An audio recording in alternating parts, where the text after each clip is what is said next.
Hey, FlossTube. My name's Sean. This is my first FlossTube video, obviously. You'll notice my channel name is Eclectic Reads.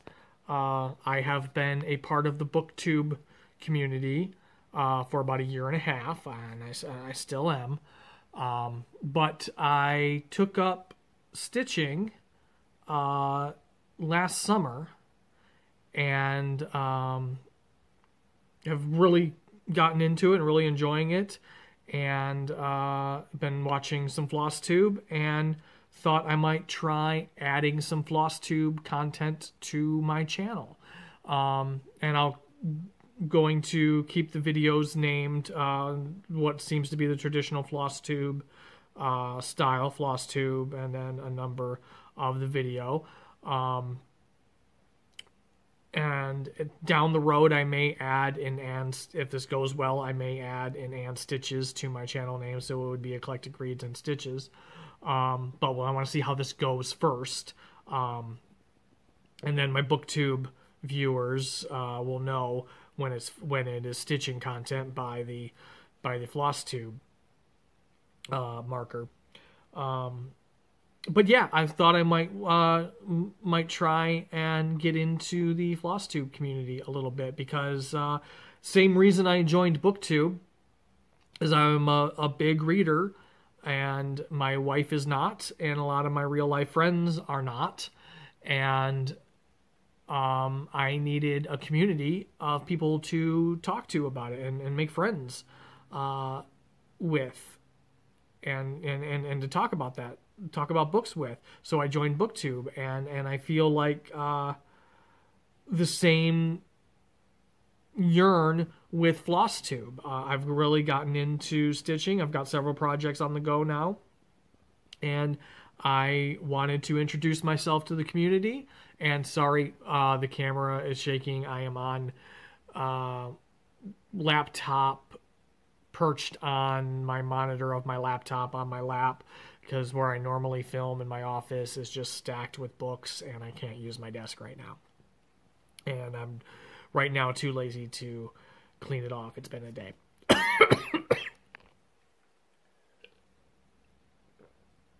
And I just filmed a BookTube video before this, my first one in like a month and a half. I had taken a bit of a break, and my throat is very dry. But I wanted to get this done. Introduce myself to the community, show you what I have in progress, kind of show you my whips, and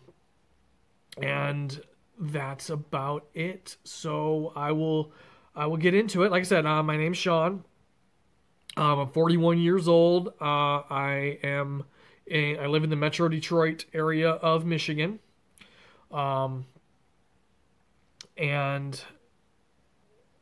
I have had the desire to cross-stitch probably since my early 20s. But I never took it up. I was a kid who was made fun of a lot and bullied a bit. Not to the extent that kids are bullied currently. I was never bullied bad, especially with what happens nowadays. But I was made fun of a lot and teased a lot, and bullied to an extent. And I carried that with me into my adulthood a lot. So because I was made fun of so much in my youth, for a long time as an adult, no matter if I had the desire to do it or not, I didn't want to do anything that I felt would give people more fuel to make fun of me. And being and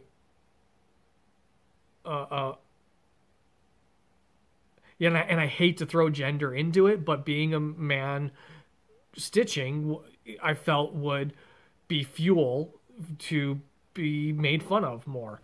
And I'm now to the point in my life, in my 40s, where I just don't give a shit anymore. And I still have that part of me that will always be there, that doesn't want to be made fun of. But I enjoy it, and that's the bottom line. And when I brought it up to my wife that it was something that I was interested in, but I never took it up. And I said, but I kind of want to. The desire is getting stronger, and I kind of want to take it up. She goes, so do it. And that was the end of that. I bought a Dimensions kit, and saw that I really enjoyed it, and then I went straight to full coverage. Well, not straight to full coverage. I got another piece that's not full coverage. But that's what drew me to cross stitch. I mean, it's not what initially drew me to cross stitch, but that is what, in this part of my life, I started seeing the full coverage pieces and seeing what was being done in cross stitch and going, that is so freaking cool. That's what started the desire, and that's the kind of stuff I wanted to do. So I just dove right in and did it. Obviously being full coverage pieces, and I only started stitching in like June. I have no finishes, but I'm really enjoying it, and I want to show you what I have in progress, and hopefully this video finds the community, and I can start to get to know some people. So what I have going, this was the second thing. My Dimensions, I don't even know what happened to it. I never actually really finished it. I never did all the back stitching on it, but it had served its purpose. It was like a $5 kit to see if it was something I enjoyed doing. And to me, it's very, very relaxing, and I can think about things while I'm doing it. And I'm a person who, when I'm watching TV, I got to be doing something with my hands. Usually it's playing with an electronic device, either my Kindle or a laptop or my phone. And this gives me something to do with my hands while I'm watching TV too. But so what I have, I'm a big fan of the show The IT Crowd. It's a British comedy, if you're not aware of it. It's on Netflix, it's on Hulu, it's on Prime. It is so hilarious, and I've watched the entire series multiple times. It's like my go-to when I don't know what else to watch. But the intro to the show is these 8-bit cartoons of the characters. So this is the character Roy. This is the character Jen, and over here will be the character Moss. And it's got the catchphrase from the show, "Have you tried turning it off and on again?" And this green, this is 14 count Ada, and I got this green because the background of the intro of the show is green. So that is that one. Then I went to my first full coverage piece, and that is from the Diana 70 store on Etsy. I forget what store I bought that from, but this pattern is from the Diana 70 store on Etsy, and it will be, and I will put a picture here like I do with book covers for BookTube. But it is Audrey Hepburn in the window in Breakfast at Tiffany's, when she's sitting in the window with her guitar singing Moon River. And I got some Park Threads here. So I'm into page 3 on that, I think. Yeah, I'm into page 3 on that. So I just finished Audrey's face before I took it off the Q-Snap to start something else. So, but the whole thing will be her sitting in the window with her guitar singing Moon River.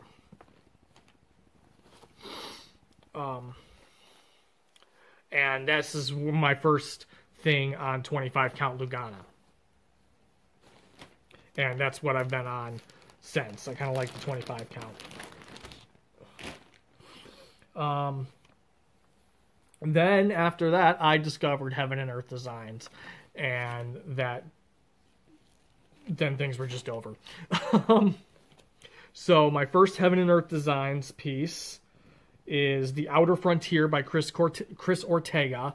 Again, I'll put a picture here of what the full thing looks like, but I am on page 3 of that. I'm going down the page columns with this one. Otherwise, I'm just going to be in all that blue space for eons, and I want to finish some blue and then get down into some other colors towards the bottom.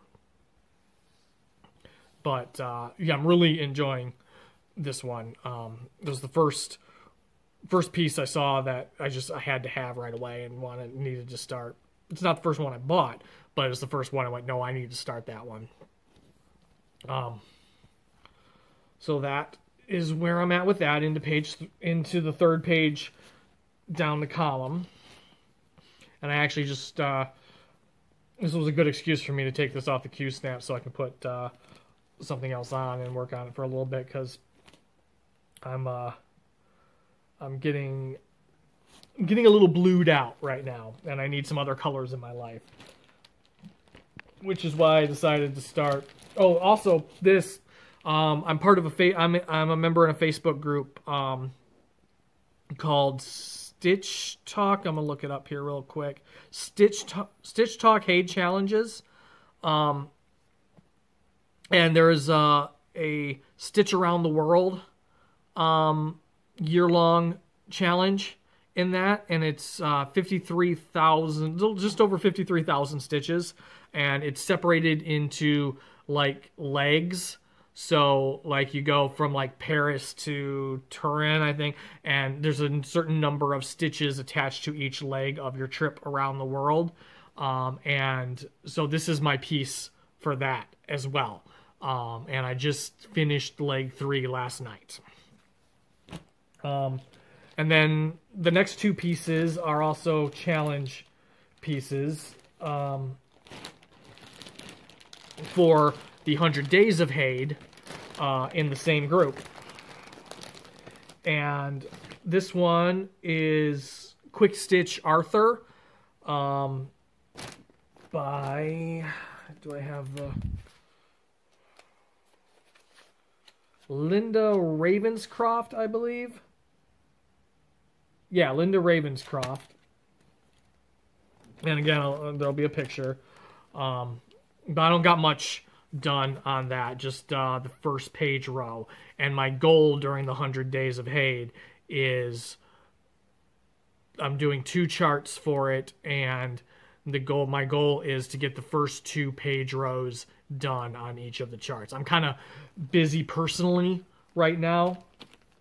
I'm involved in community theater, and I'm directing a play right now that just started its audition and rehearsal process.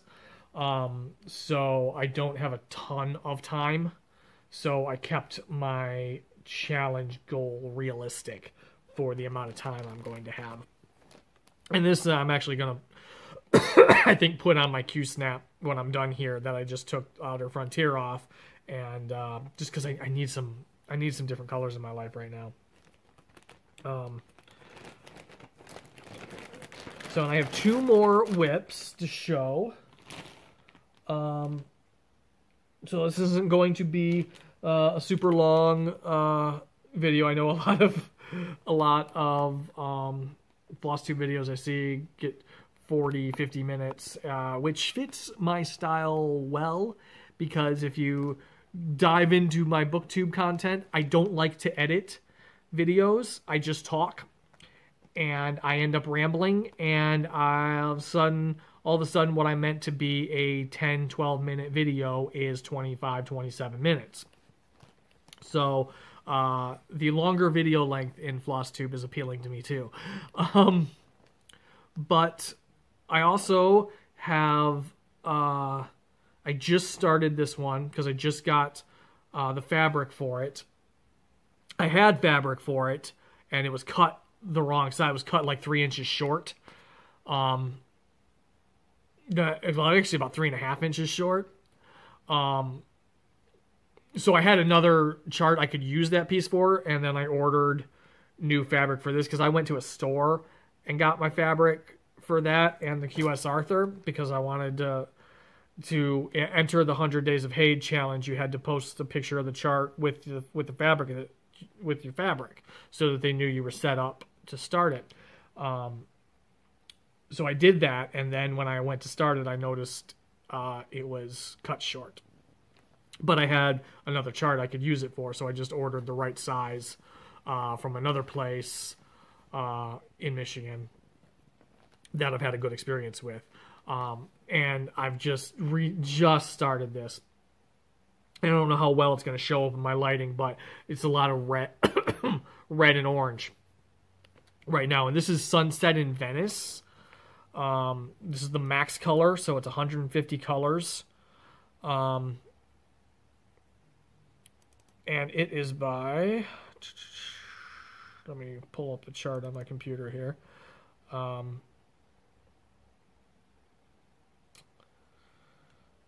It is by, if my computer will... Okay, it is by Dominic Davison. Again, this is a Heaven and Earth design. And I also just got this needle minder from Heaven and Earth Designs. They were having a sale on some of their artwork needle minders. And this is Steam Heart by Chris Ortega, who is one of my favorite artists on Hade. I have all of her charts on my wish list. But so I got that needle minder, and I got a couple others from the sale because they're clearing out all of their artwork needle minders to do new ones. So I also got these two, which are still in the package. I don't know how well you'll be able to see them, but that one is Ex Machina by Chris Ortega, and then this one is Simply Meant to Be by Cherie Gerhardt. It's not showing up very well on the camera. Yeah, but that one is a Nightmare Before Christmas design. So I got those. And now I have one other whip. I know it's a low amount of whips for a lot of you who are in FlossTube, I'm sure. But I just started. And my wife will kill me if I have too many whips going. But I have all my full coverage charts printed because I have bought several during Heaven and Earth Design sales, and I have a few Tilton Crafts one, and actually this one is going to be a Tilton Crafts design. So I have them all printed off because I buy the PDFs. And I'm just going to start slowly kitting things up. But I started this one. This is what I started on the fabric that was cut wrong. This is Big Cats from Tilton Crafts. So I don't got much of a start on this. But this one was starting with the same colors that Outer Frontier was starting. The same deep blues that were in the space of Outer Frontier. And I was working on it. And I do want... It is actually one of the... It may be the first full coverage chart I bought. This was before I discovered Heaven and Earth Designs. After the Audrey one. Because... And there'll have been or will be a picture of the full thing. But I just absolutely loved it. But I never kitted it up and started because then I discovered Heaven and Earth Designs. And things were over. But I do still really like it, and now I had a piece of fabric that would fit it, and these are all 25 count Lugana. But I started it, and I'm like, oh, just more of this blue. I need a break from this blue. So once I get a sufficient break from the blue, I'll probably get back to this one. But I mostly wanted to get it started because I had the fabric and I had enough floss. What I tend to do is I will get the fabric and then I'll figure out what floss I need for the first page, or to start at least the first few rows of the first page, and I'll buy that floss, and then when I'm getting close to finishing, I'll make sure I get the floss I need to continue, and I just slowly do it that way. But then I don't have to wait until the whole thing's kitted up before I can start. So that is it. That is my first FlossTube video. I hope this finds FlossTubers, and please let me know in the comments what you thought. It's weird. I'm going to have trouble ending because I'm so used to ending booktube videos. I almost said, let me know in the comments if you've read any of these. That doesn't work with FlossTube. But yeah, say hi in the comments. Introduce yourself. I'd love to hear from you. If you enjoyed this, you can hit the subscribe button so you're sure to know when I post new videos. They will say FlossTube and a number, so there'll be so there'll be some differentiation between booktube content and FlossTube content. And let me know if you think I should continue making FlossTube comment. If you think I should continue making FlossTube content. But I hope to hear from some people, and you probably start seeing me commenting on your videos if you're a FlossTuber. If you're a FlossTuber, let me know. I'll make sure I check out your channel, and I will hopefully see you in the next FlossTube video.